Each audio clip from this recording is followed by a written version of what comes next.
Keep listening, for the story of Persia is not only etched in the pages of the Bible through prophecies but also through the actions of a faithful believer, Daniel.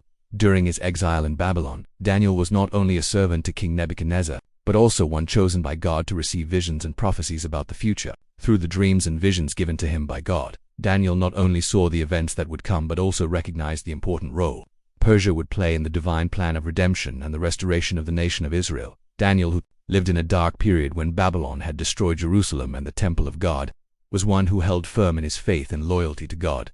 When taken to Babylon, a place where everything could cause someone to forget their faith, Daniel remained steadfast, and God granted him wisdom and understanding far beyond that of others. Notably, through the dreams of the Babylonian kings, Daniel understood the significance of empires in human history, especially Persia, where God had clearly prophesied the fall of Babylon and its replacement.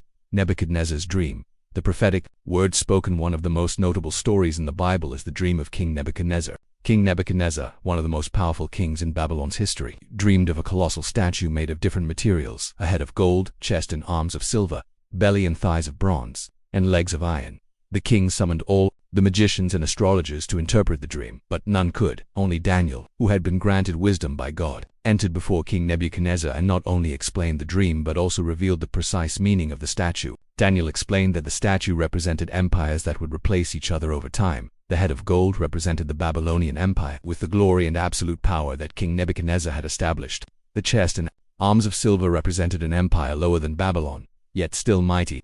This was the Persian Empire, which would replace Babylon as the dominant empire. This empire would be led by one chosen by God, and in the divine plan, Persia would serve as the instrument of punishment for Babylon, as well as the deliverer of Israel. The belly and thighs of bronze represented the Greek Empire, which would eventually replace Persia. The legs of iron represented the Roman Empire, a powerful empire that would dominate many lands. This dream was not just a prophecy about the succession of empires but also a symbol of the transfer of power from one empire to another, each with a role in God's plan. Specifically, Persia, with its empire, would bring punishment to Babylon but also become the instrument of redemption for the nation of Israel. This marks the moment when the Persian Empire began to step into the light of its great history.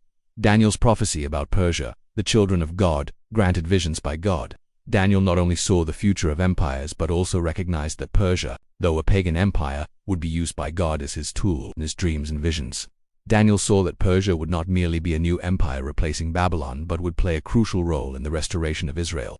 This was clearly seen in the prophecy Daniel received about the ram with two horns, one of which was stronger. This symbolized the power of the Persian Empire over Media, with the higher horn Persia becoming the stronger empire. However, even though Persia was a mighty empire, it was not a godless empire. It had a sacred role in God's plan. Daniel realized that while other empires like Babylon and Rome would act as enemies of God, Persia was chosen as the instrument of redemption for Israel. This shows that, in God's plan, no nation is entirely good or entirely evil. Rather, each empire, whether good or bad, plays a part in his grand design. The fulfillment of the prophecy, Persia and the kingdom of Israel. When Persia rose to power and defeated Babylon, Daniel's prophecy was fulfilled in a miraculous way. King Cyrus, the leader of the Persian Empire, was not only a powerful king but also a tool of God to rescue the nation of Israel. After defeating Babylon, Cyrus allowed the Israelites to return to their homeland and rebuild the temple. This was a significant event in the history of the nation of Israel and the exact fulfillment of the prophecy in the Bible. Cyrus not only allowed the Israelites to return but also provided financial support for the restoration of the temple. This proves that, although Persia was a pagan empire, God could still use them as a tool in his plan for the redemption of Israel. The king of Persia, although not a follower of God, became a redeemer for the nation of Israel, a powerful sign of God's miraculous intervention in the course of history.